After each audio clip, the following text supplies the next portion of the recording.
오늘은 사도행전 16번째 저항할 수 없는 복음의 힘이라는 제목으로 하나님 말씀 증거하겠습니다. 얼마 전에 영화 소방관을 보았어요. 이 소방관 영화는 서울시에 있었던 한 방화 사건을 실제 사건을 삼아서 영화로 만들어낸 건데요. 2001년 3월 4일이죠.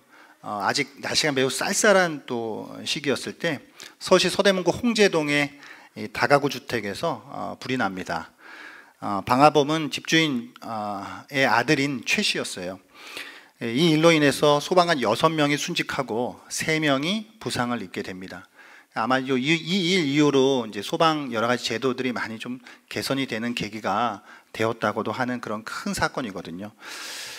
당시에 이면 도로에 빼곡히 주차된 차량들 때문에 이 구조 차량이 진입이 안 되는 거예요. 그래가지고 이 구조대원들이 25kg이나 되는 그 장비들을 직접 메고 200m 가량을 달려갑니다. 이제 소방차도 골목길마다 있는 그 차량들 때문에 진입이 어려웠죠. 그래서 결국은 15m 정도가 되는 소방호스 12개를 간신히 이어가지고 가까스로 진화 작업에 들어갔다 그래요. 진화가 시작한 지 한 5분여 만에 집주인이랑 세입자 가족들 7명을 무사히 대피시켰다고 합니다. 근데 그때 갑자기 집주인이 이렇게 얘기하는 거예요.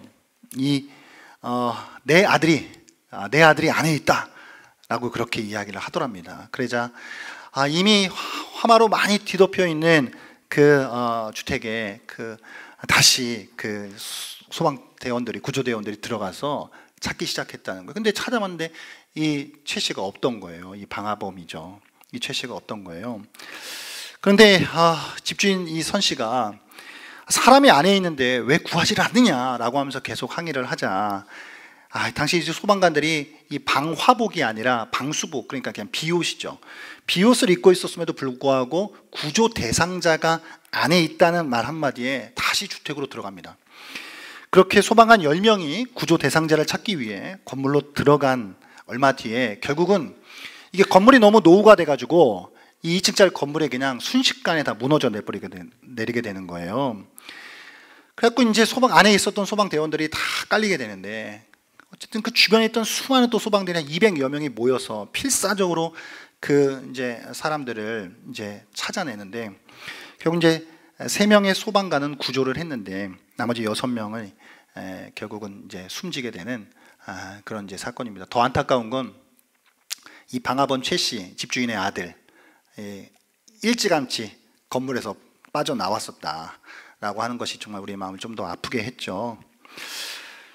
소방관들로 하여금 여러분 이 위험한 불길 속으로 다시 들어가게 한 것은요, 안에 구조 대상자가 있다라고 하는 그 말이었어요. 그 말 한마디에 이 소방관들은 장비도 제대로 갖추지 못한 채 그대로 불길 속으로 뛰어 들어갑니다. 그들에게 있어서 구조 대상자의 생명을 살리는 임무는 아마 무엇과도 바꿀 수 없는 가장 중요한 가치였을 거예요. 그리고 자신들의 최대 사명이다라고 생각을 했을 것입니다. 그렇죠. 인간의 생명은 귀해요. 어떤 가치보다도 우선합니다. 하지만 여러분, 그보다 더 중요한 가치가 있어요. 그것은 바로 우리 인간 영혼의 구원입니다. 지옥불에 떨어질지 모르는 영혼들을 살리는 이 일은 이 세상 그 어떤 가치보다도 우선합니다. 예수 그리스도의 사도인 베드로와 요한은 이 사실을 깨달았어요. 그리고 이 일을 위해 그들은 뜨거운 불길 속으로 뛰어들어가는 소방관들과 같이 당시 유대 권력의 상징인 사내들인 공의의 앞에 서게 돼요. 여러분, 베드로와 요한의 목숨은 사내들인의 손 안에 놓이게 돼요. 하지만 그들은 그럼에도 불구하고 조금도 두려워하지 않아요. 복음을 담대히 전합니다. 사도들로 하여금 그렇게 할 수 있도록 한 것은 다름 아닌 복음이었어요. 바로 저항할 수 없는 복음의 힘이 그들로 하여금 생명을 걸고 복음의 증인으로 서게 하였습니다. 사랑하는 여러분, 우리에게도 이 복음의 힘이 필요합니다. 우리를 저항할 수 없는 자리로 이끌어가는 이 복음의 힘이야말로 우리가 간절히 원하고 바라야 하는 것인 줄 믿습니다. 천하 사람 중에 구원을 받을 유일한 이름 예수 그리스도. 이 복음이 우리가 살아가는 유일한 힘이 되고 우리를 거룩한 사명의 자리로 이끌어가는 원동력이 되는 줄 믿습니다. 믿으시죠? 여러분, 40년 이상을 못 걷던 자를 낫게 했어요. 그리고 백성들 앞에서 하나님의 말씀을 선포합니다. 그런 베드로와 요한, 그리고 그들 때문에 수많은 사람들이 동요하기 시작해요. 그리고 갑자기 막 그들을 지지하는 사람들이 많이 생기는 이상한 움직임이 막 포착되는 거예요. 유대 권력자들 입장에서는 이걸 가만히 두고 볼 수는 없어요. 결국 사람들을 보내 베드로와 요한을 체포합니다. 사도들을 체포하는 일에 앞장섰던 무리는 오늘 본문에 보면 사두개인들이다라고 나와요. 이 사두개인들은 사도계 후손들로 알려진 사람들인데 제사장 가문의 사람들이에요. 그래서 당시에 제사장을 독식하던 사람들입니다. 이들은 또한 유대의 최고 입법기관, 사법기관이라고 할 수 있는 사내들인 공의회에서 아주 중요한 역할을 하던 사람들이에요. 권력자들입니다. 유대교에서. 오늘 본문 1절에 등장하는 사람들이 또 있는데요. 오늘 본문 1절 한번 읽어볼까요? 시작. 사도들이 백성에게 말할 때에 제사장들과 성전 맡은 자와 사두개인들이 이르러. 아멘. 여기 성전 맡은 자라고 나와 있는 이 사람들은 또한 이들 역시 제사장 계열의 사람들로서 대제사장 다음 가는 이 성전 경내에서의 치안과 보안을 담당하고 있었던 이 사람들도 힘 있는 사람들이에요. 얼마든지 긴급 체포가 가능한 사람들이었습니다. 결국은 이들에 의해서 베드로와 요한이 긴급 체포돼요. 여러분, 사두개인들은 예루살렘과 유대인들 사이에 있어서 매우 큰 권력을 휘두르던 사람들입니다. 왜 그들이 체포를 했을까요? 그 체포한 이유가 있겠죠. 그들은 유대교의 중심 성지인 예루살렘, 유대교에서 가장 거룩한 장소, 하나님이 1000년 전부터 자기들의 백성을 만나겠다고 약속하신 그 거룩한 성전, 거기를 책임지고 있었던 사람들, 그리고 그곳에서 드려지는 이 희생 제사를 감독하던 사람들이에요. 그러면서 경제적으로나 정치적으로나 사회적으로나 종교적으로나 엄청난 권력을 행사했던 사람들입니다. 여러분, 로마 총독들은 자기들이 직접 일 안 하죠. 일반적으로 보통 대제사장들이나 그들의 하수인들을 통해서 일을 하죠. 그렇기 때문에 이 사두개인들에게는 군대와 성전 경비가 있었고 백성들을 좌지우지할 수 있는 힘이 있었어요. 그들은 없던 일도 만들어낼 수 있었고 있던 일도 없는 걸로 만들어낼 수 있는 사람들이었어요. 매우 소수의 사람들이 권력을 독점했습니다. 과도 정치를 하는 그 작은 수의 사람들이 큰 힘을 가지고 있었다는 이야기는 아주 집착했다는 이야기겠죠. 이 권력에. 그렇기 때문에 자기들의 이 권력에 해가 되는, 뭔가 위협이 되는 그 존재들, 그런 움직임에 대해 늘 예민하게, 민감하게 반응했을 거예요. 어떤 세력들이 지금 우리에게 방해가 되나, 그렇게 늘 두 눈을 부릅뜨고 있었을 거 아닙니까? 그런 일들이 생기기라도 한다면 무슨 방법을 동원해서라도 그들을 제거할 수 있는 그런 사람들이 이들이었어요. 여러분, 근데 지금 이 베드로와 요한 어떤 사람들이에요? 그리고 그들을 막 추종하는 사람들, 이게 갑자기 막 수가 불어나요. 막 3,000명, 5,000명 막 불어나기 시작해요.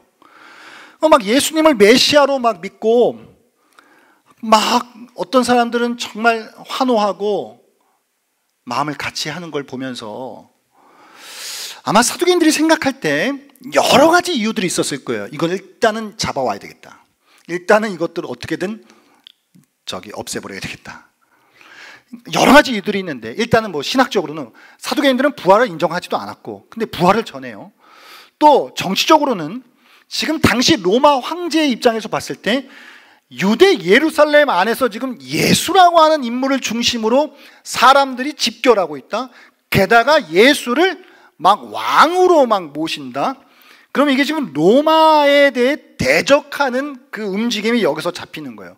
그러면 조금이라도 지금 로마 황제가 이게 좀 뭐 어떻게라도 된다면 군대를 보내가지고 바로 지금 예루살렘 이 유대를 해결할 수 있단 말이에요. 그러니까 이런 문제가 생길 뿐만 아니라 사두개인들 입장에서는 어쨌든 로마에 빌붙어 가지고 자기들이 누리고 있었던 그 권력이 이제 없어질 수 있는 그런 상황이잖아요. 그러니까 이 모양으로 보나 저 모양으로 보나 지금 사두개인들한테는 이게 지금 골치 아픈 거예요. 이 골치 아픈 존재인 베드로와 요한, 이 자들을 도대체 어떻게 처리해야 하나 꽤나 고민스러웠을 거예요. 결국 그들이 채택한 기소의 내용은 자격과 명분에 대한 것이었어요. 여러분, 사도들이 뭘 했죠? 지금 사도들이 뭘 했나요? 베드로와 요한이 한 거는 병 고쳐준 일 했고요. 그 병 고친 사람을 구원의 길로 인도하는 일을 한 거예요. 이게 내용상으로 봐봐야 트집 잡을 만한 게 전혀 없다고요.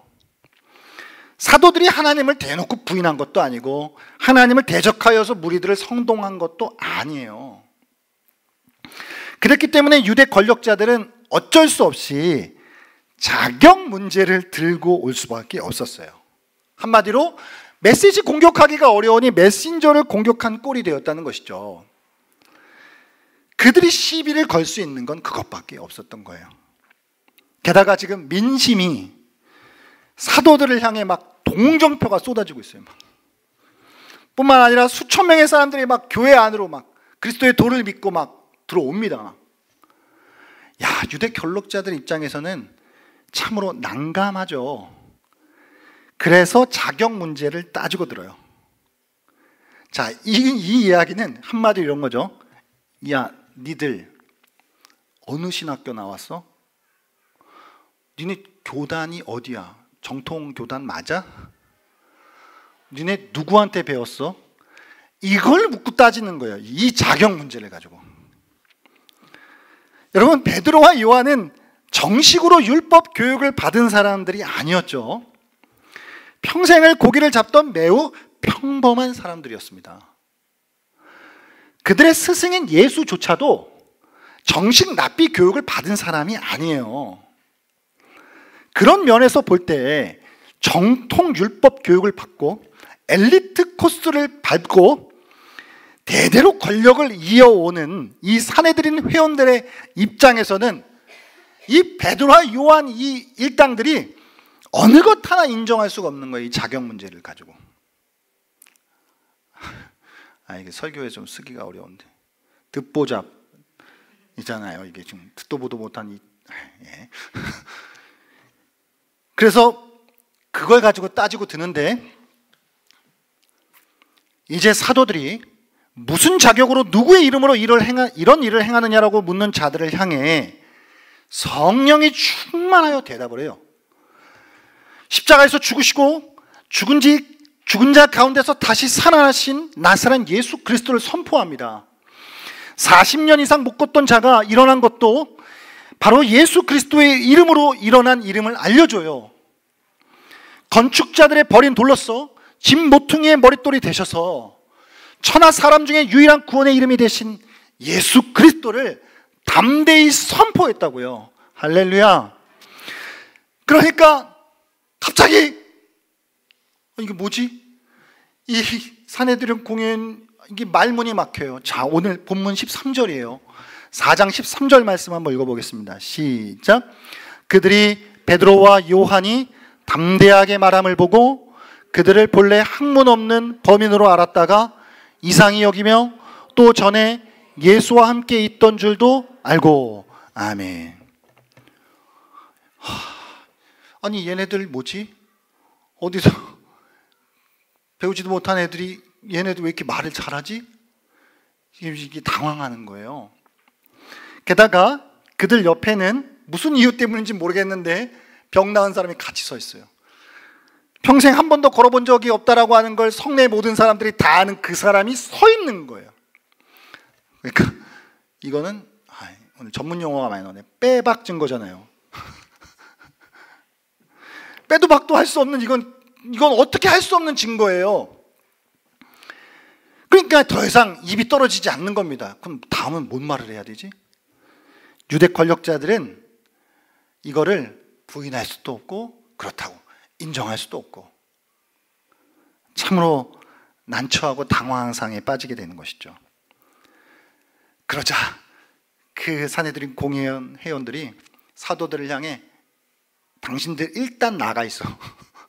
그러더니 어디론가 숨어 들어가더니 거기서 회의를 하기 시작합니다. 사랑하는 여러분, 사도들은 복음에 사로잡혔습니다.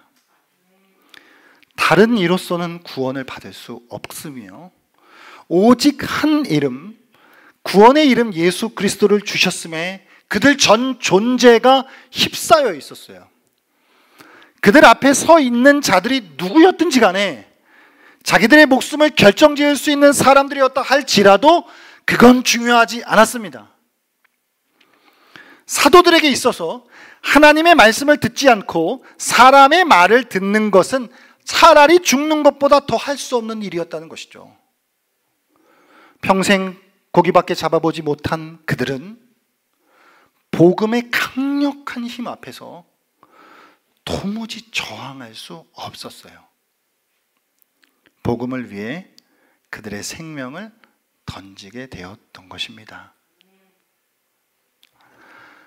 저 여러분에게 이 저항할 수 없는 복음이 우리 안에 힘이 되어 우리도 정말 예수 그리스도 유일한 그 이름을 위해 우리의 생명을 걸 수 있는 그런 저와 여러분 되기를 주 이름으로 간절히 소원합니다.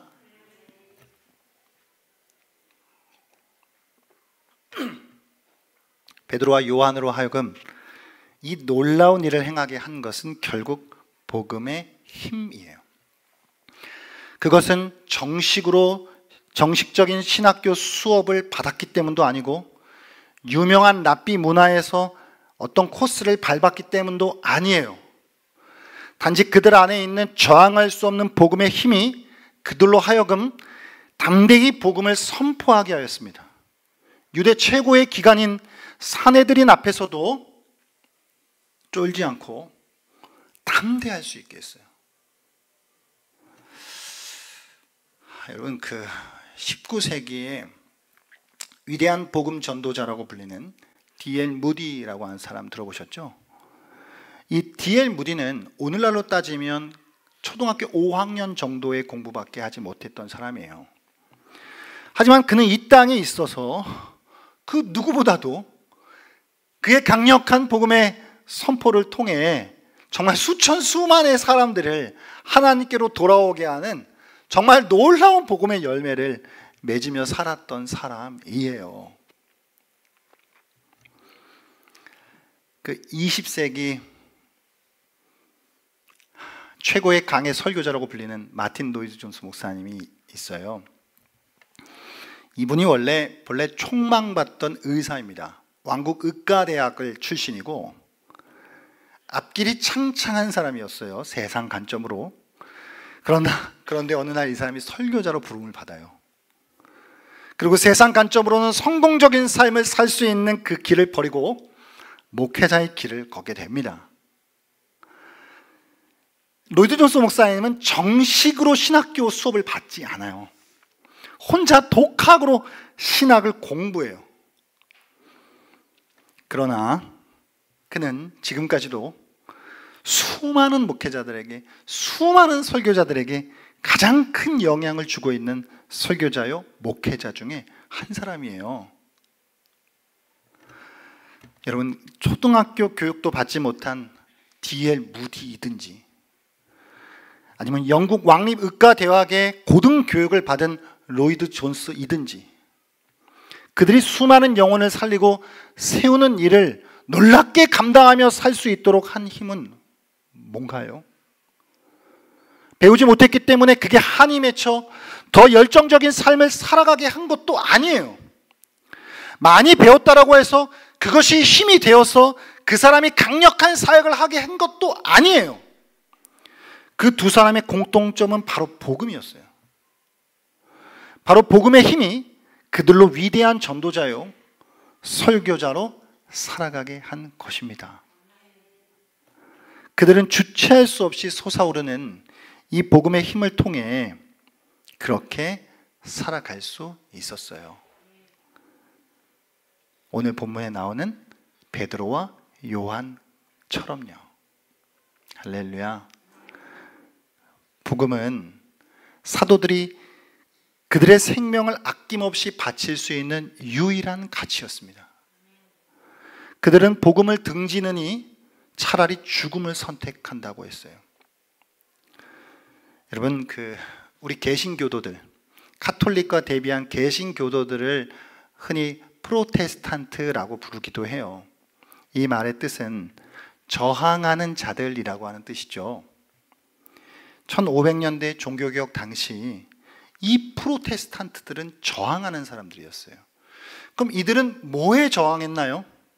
그들은 부패한 교회의 잘못된 교리에 저항해요. 또한 그들은 면죄부 판매와 같은 잘못된 관행에 저항합니다. 그리고 또한 그들은 과도하게 남용되고 있는 교황의 권력에 저항해요.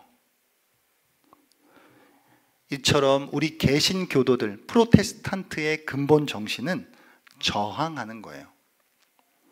사단의 세력에 저항하고 하나님의 거룩한 말씀과 복음의 능력에 사로잡혀서 살아가는 그들이 바로 프로테스탄트 저항자들입니다. 그게 바로 저와 여러분입니다.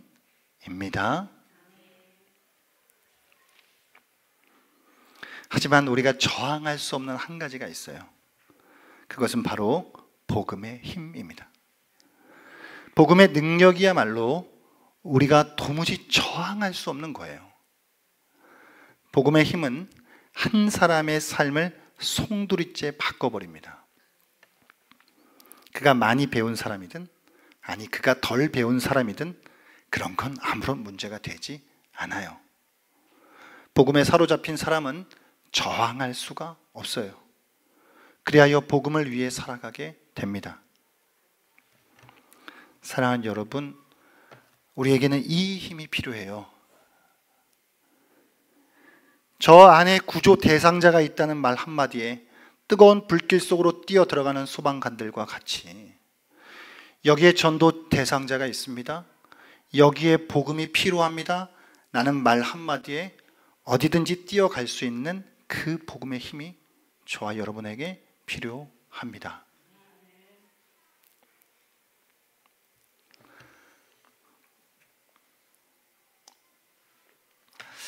여러분, 지금으로부터 대략 한 500년 전쯤 1633년에 유명한 과학자인 갈릴레오 갈릴레이가 종교 재판에 회부됩니다.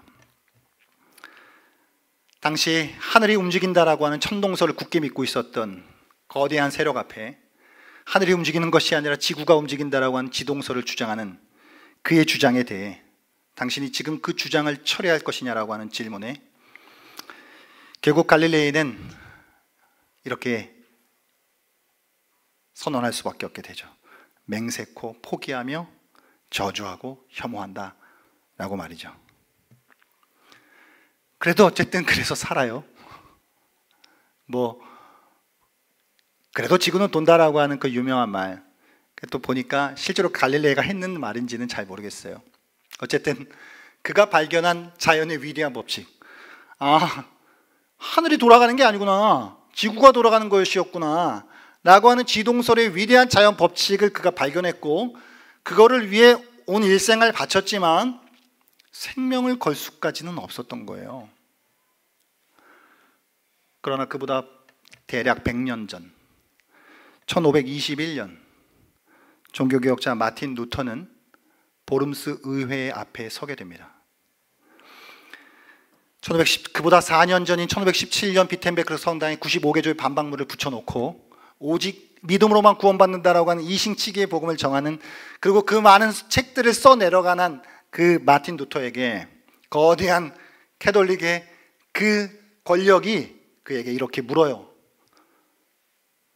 너가 그 책에 쓴 내용들을 지금 처리할 생각이 있는가? 라고 말이죠. 그 물음 앞에 마틴 루터가 이렇게 대답합니다. 내 양심은 하나님의 말씀에 사로잡혀 있습니다. 나는 교황이나 공의회의 권위를 받아들이지 않습니다. 왜냐하면 그것들은 자주 서로 모순되기 때문입니다. 내 양심은 하나님의 말씀에 사로잡혀 있으며 그 말씀에 반하는 행동은 안전하지도 옳지도 않습니다. 나는 여기 서 있습니다. 그리고 나는 달리 할 수 없습니다. 하나님이여 나를 도우소서. 아멘. 이 영어가 더 와닿아요. Here I stand. I cannot do otherwise. 나는 여기에 서 있습니다. 그리고 나는 달리 할 수 없습니다. 라고 말이죠. 이게 복음의 힘이에요. 루터는 그가 발견한, 성경으로부터 발견한 로마서 1장 17절 복음에는 하나님의 의가 나타나서 라고 하는 그 복음을 발견했고, 그 복음의 힘이 거대한 가톨릭의 그 세력 앞에서도 그가 그것을 처리할 수 없었어요. 달리 어찌할 수 없었어요.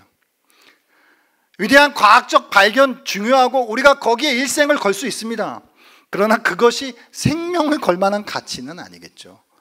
그러나 복음의 가치는 우리가 생명을 걸 수 있는 줄 믿습니다. 사랑하는 여러분, 우리는 무엇 때문에 머뭇거리죠? 무엇 때문에 주춤하시나요? 환경이 좀 나아지면, 내가 좀 더 배웠다라고 한다면, 내 기질이 좀 달라진다면 이와 같은 그런 것들은 문제가 되지 않아요. 다른 이로서는 구원받을 만한 다른 이름을 주신 일이 없고 오직 한 이름 예수 그리스도를 우리에게 주셨습니다. 이 복음은 저항할 수 없는 힘이 됩니다. 좀 덜 배웠던 무디를, 좀 많이 배웠던 노이드 존스를, 거대한 가톨릭의 세력 앞에 선 마틴 루터를, 그리고 오늘 본문에 나오는 주님을 부인했던 그 베드로, 그리고 요한, 그들이 생명을 건 최상의 가치, 그것을 가능하게 했던 것은 복음의 힘입니다.